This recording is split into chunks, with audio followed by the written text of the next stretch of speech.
Helo bawb, bore da chi gyd, gobeithio bod pawb yn iawn. Mae gen i neges i rhannu gan bod pythefnos i fynd nawr nesaf gwyliau hanner tymor.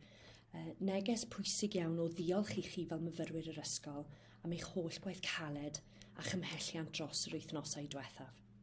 Rydych chi gyd yn ymwybodol erbyn hyn y bydd disgyblion hŷn yr ysgol ym mlwyddyn 11 a blwyddyn 12 yn ein gadael ni ar ddiwedd y mis, gan y byddant wedi gorffen eu gwaith a chymwysterau yma gyda ni yn Rhydywain.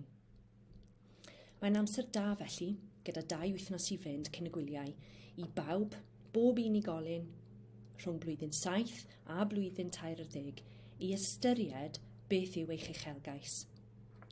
Ystyriwch hefyd beth ydy llwyddiant yn edrych fel, a beth sydd angen i chi gwneud fel unigolyn mwyn sicrhau eich llwyddiant chi.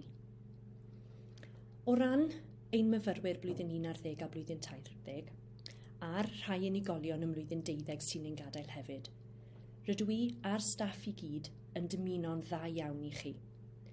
Mae'r mwyafrif ohonoch wedi gweithio'n arbennig o galed dros misoedd diwethaf, a wedi dangos cymhelliant a disgyblaeth arbennig i oresgyn yr anhawsterau a gwireddu eich potensial. Rydw i yn falch iawn ohonoch chi gyd ac rwy'n gwybod eich bod chi yn haeddu llwyddo.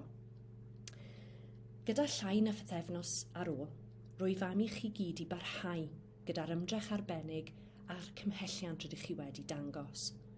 Rydych chi nawr yn gallu gweld y llinell orffen, ac mae angen cadw feint a pheidio roi'r gorau iddi.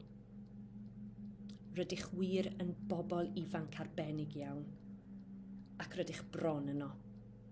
Gwnewch eich gorau glas, dydyn ni ddim yn disgwyl mwy na hynny, a dymuniadau gorau i chi gyd gyda'r pythefnos sydd i fynd. Diolch yn fawr iawn.